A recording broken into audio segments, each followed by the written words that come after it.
Salut à tous, aujourd'hui on se retrouve pour une nouvelle vidéo sur la chaîne et c'est la première fois que je tourne ce genre de vidéo.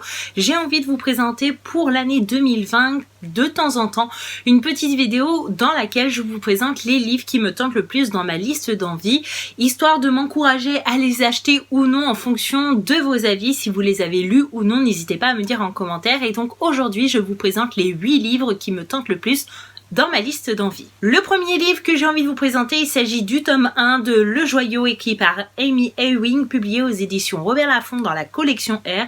D'après ce que j'ai compris dans le résumé, en gros, on va suivre des femmes qui sont des mères porteuses contre leur gré, en gros. C'est-à-dire que certaines personnes riches vont les acheter pour qu'elles deviennent des mères porteuses et qu'elles leur fassent des enfants, puisque apparemment c'est très important dans cette société d'avoir des enfants pour leur descendance, pour leur nom royal, etc.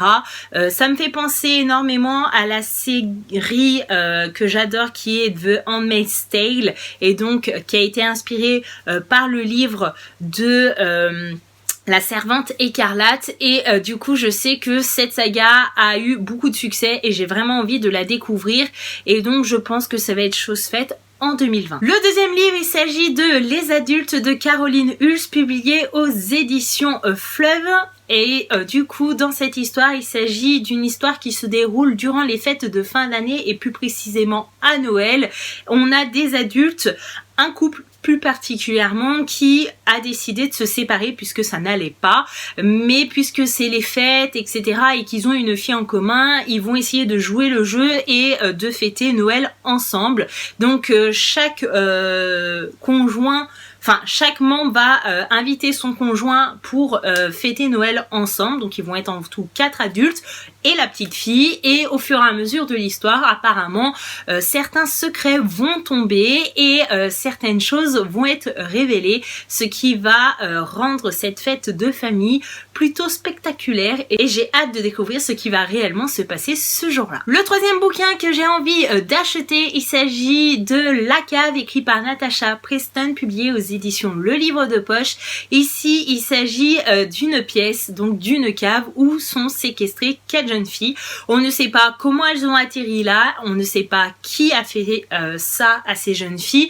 En attendant, on va suivre une de ces 4 filles qui, elle, contrairement aux 3 autres, n'a pas envie d'accepter son sort et a envie de sortir et de retrouver ses proches par tous les moyens possibles. Et du coup, il s'agit d'un thriller avec du suspense où on va se poser pas mal de questions, donc c'est totalement le genre de lecture que j'aime faire. On reste dans le même thème avec Le Week-end, écrit également par Natasha Preston et publié aux éditions Le Livre de Poche. Ici, on va suivre un groupe d'amis qui décident de partir durant un week-end dans une villa qu'ils ont louée. Ils ont hâte de faire la fête, de décompresser, d'oublier leur vie quotidienne pendant un week-end et au final il va se passer des choses assez dramatiques puisque le lendemain matin 2 d'entre eux vont être retrouvés morts, sauf que les 3 autres ne sont pas au courant de ce qui s'est passé. Donc forcément ils vont commencer à s'accuser les uns et les autres parce que forcément quand vous vous réveillez et que vous trouvez vos 2 potes morts et que vous dormiez et que vous avez rien fait, forcément vous vous dites c'est forcément un tel ou un tel, c'est pas moi puisque je dormais. Mais en attendant les 3 vont se suspecter et les 3 soi-disant sont innocents et donc on va chercher à comprendre ce qui s'est réellement passé dans cette villa durant ce week-end. Je souhaite ensuite acheter Cadavre et Ski de Agustina Basterica, publié aux éditions Flammarion. En gros ici il s'agit d'un virus qui a éliminé tous les animaux de la terre et donc forcément puisqu'il n'y a plus d'animaux on n'a plus de viande pour se nourrir et apparemment le gouvernement a réussi à créer une sorte de viande pour pouvoir nourrir la population, construite à partir de chromosomes ou j'en sais rien, c'est quelque chose de très scientifique et en gros on va suivre un homme qui travaille dans un abattoir. C'est vrai que c'est un petit peu délicat comme sujet mais j'ai entendu que de bons avis concernant ce roman et c'est vrai que moi au niveau de la viande j'ai un rapport plutôt particulier où j'en mange, je ne pourrais pas faire sans, mais je suis pas amatrice de viande, c'est-à-dire que si j'en mange pas pendant 2 ou 3 jours, je vais pas faire la gueule, ça va m'aller en fait.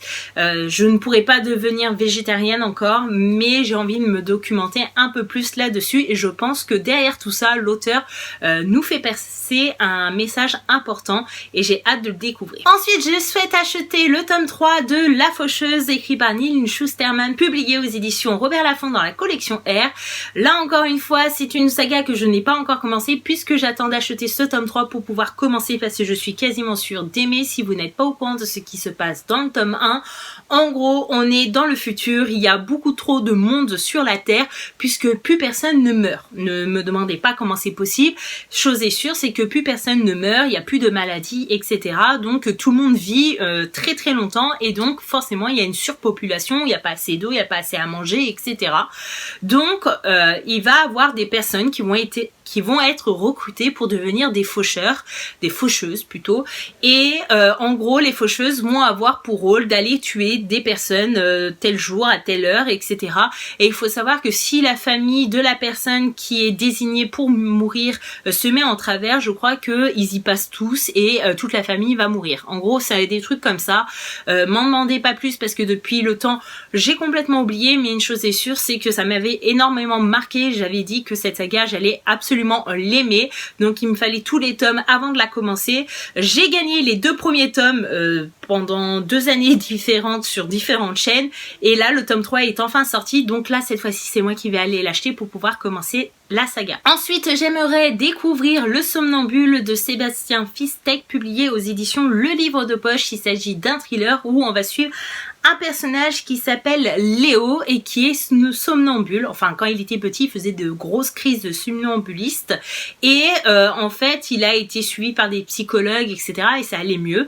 Sauf qu'un jour, sa femme va lui dire le lendemain matin qu'il a essayé de l'agresser et que c'est plus possible, qu'elle va prendre ses affaires et qu'elle va le quitter, elle va partir parce que bah voilà, elle peut pas rester avec un homme qui à tout moment dans son lit peut lui vouloir du mal, ce qui est tout à fait compréhensible.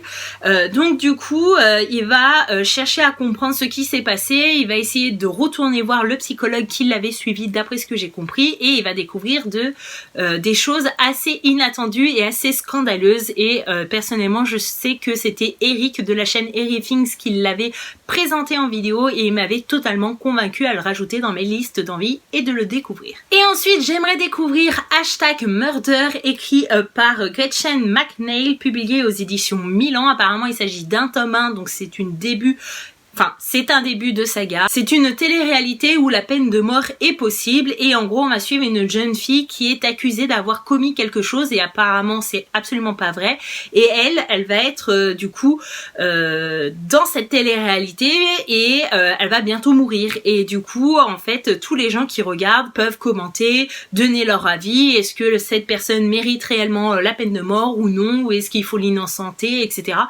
Voilà, j'en connais pas plus, mais vous savez que les histoires de télé-réalité, c'est mon truc. J'ai envie d'en lire de plus en plus. Et en plus de ça, ici on parle de la peine de mort. Donc je trouve que c'est fort intéressant de découvrir ce qui se cache là derrière cette histoire. Et voilà, cette vidéo est enfin terminée. J'espère que ce type de vidéo va vous plaire. N'hésitez pas à me dire en commentaire si vous voulez que je vous fasse tous les 2 ou 3 mois ce genre de vidéo pour vous présenter les livres qui me tentent le plus dans ma liste d'envie.